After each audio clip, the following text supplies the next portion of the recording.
welcome back to my channel. Today I am doing a battle of the powders. So basically I bought a lot of new powders trying to find something that was comparable to the powder from La Mer.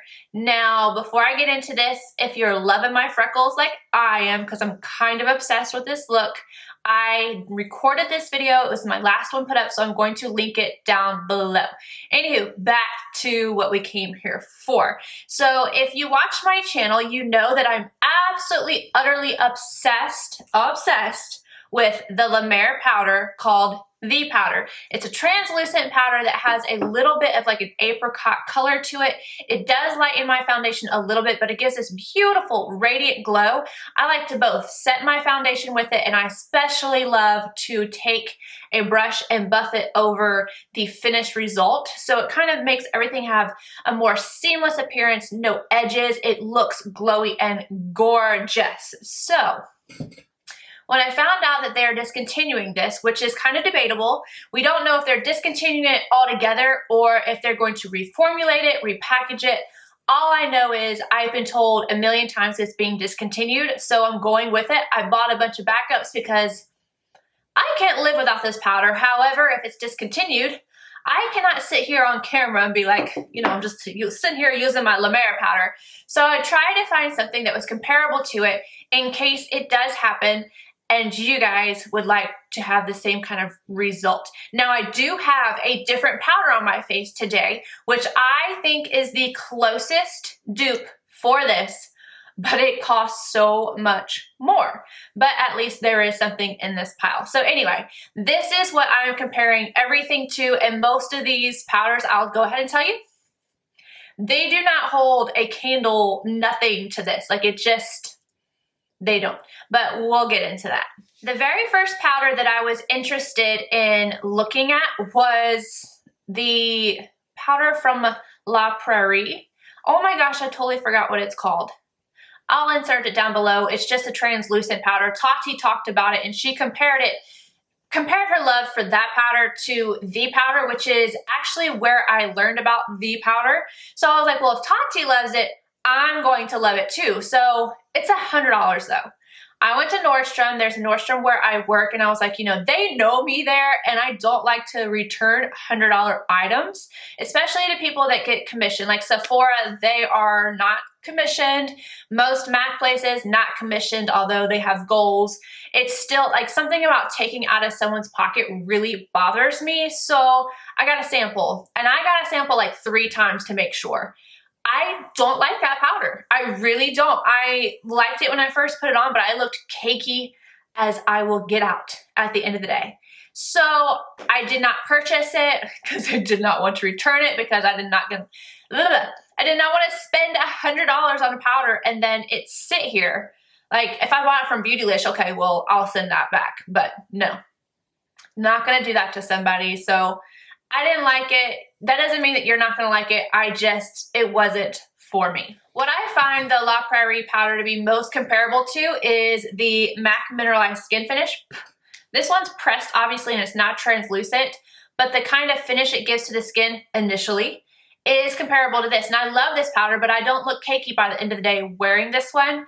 But I've kind of leaned away from anything that's not translucent. So I haven't been using this, but if I was going to suggest a powder that you want to look similar to the La Prairie powder without the cakiness at the end of the day, this one is $32 and the La Prairie one is $100. So this one, bar none. This is the MAC Mineralized Skin Finish. Next up, this one is actually the one that I was most interested in, and this is the by Terry Hyaluronic Hydra powder. So this is super finely milled. Like it literally, I can shake it and that's how finely milled it is. Like it goes everywhere. But it's the softest powder I've ever put on my face. It has no color to it, but it like just sinks into the skin. I have this is what I used to set my foundation today, and then I used another one to go back over everything. But it's gorgeous. Like it's so soft. If you want to look like you don't have powder on, but you want maybe like the pore minimizing factors, you want the setting factors of it, and you want it to not dry out your skin. This stuff is really, really good. Not comparable to the La Mer because they're two different powders, but this one is absolutely stunning. It does not dry out my skin. It's super comfortable. It's super flattering. Yeah, I like this one a lot. The next one I picked up, again from Beautylish. I didn't really want to get this. I already knew it wasn't a radiant powder, which is kind of what I was looking for, something to make my skin look radiant. So I knew this wasn't going to be that, but because so many people talk about it and so many people wanted me to try it, I figured, what the hell, I'm going to try it. So this is the original no color powder from RCMA. This thing was like 12 bucks and it's got 3 ounces in here. It's a great bang for your buck. I don't love this powder. I would say this is great for baking. It's great for people that are oily. I am not oily except for in the T-zone, but even then I don't like to look powdery. Like I usually use my Hourglass in my T-zone because I like to look radiant. If I get oily, it's not the end of the world. Unless things start to separate or my pores look huge, that's the end of the world. Now this isn't a bad powder. It's just, I don't see myself using this very much. I'll probably put it in my kit. It's very comparable to the Tattoo Locket, though I do like this one better. But honestly, I would save the money and grab this one. If you're oily skinned, you're gonna like this. It's not gonna add any color. It doesn't add a lot of texture or anything. It's a $12 powder. Like it's not good, it's not bad.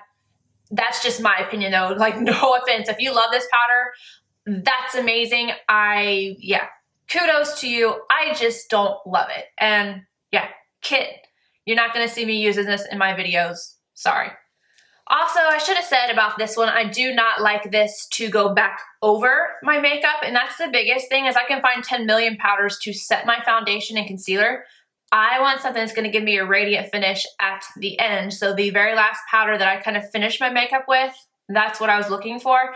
This one doesn't even do that. I don't like it for that. So now we're gonna get into what I would consider the only dupe I have found. It's an expensive dupe.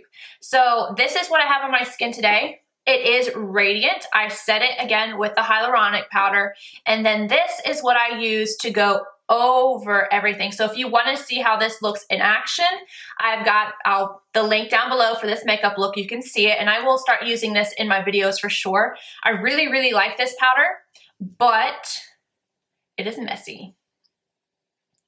So this one right here still has that kind of like apricot kind of look to it, like the tint. But this one, the shimmer in this, like the one in the La Mer powder is much more finely milled shimmer, where this one can get a little like Twilight, like your Edward Cullens. But I only usually see that when I first put it on. I don't see it through the rest of the day. But if you put too much on, it's gonna be a little crazy. Now, I'm going to insert a side-by-side of both the La Mer powder and this. I didn't even tell you guys what it was. This is the Sisley loose face powder with hibiscus flower extract. So it's translucent, radiant, beautiful. But I'm going to insert a side-by-side of both the La Mer powder and this powder, and I'm going to kind of move it around and see if you guys can see what I'm seeing. But this thing comes with a big powder puff in here. Took it out because it's a hot mess, and it's messy, but it is what it is. This is the closest thing, powder everywhere, to the La Mer powder. So if it gets discontinued, I have comfort in knowing that I at least have this guy to finish off my face with, and I can use this one to set my face.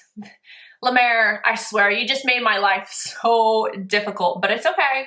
It's okay, because I have faith that it's not going anywhere. But so my opinion is, if you want something that's a dupe for La Mer, the Sisley one is. But this is a $100 powder, and this one only has, let's see, 12 grams, and the La Mer has 25. This one's 65, and this one's 100. So Anywho, that is all the rambling I'm going to do about these powders. I hope you guys enjoyed this.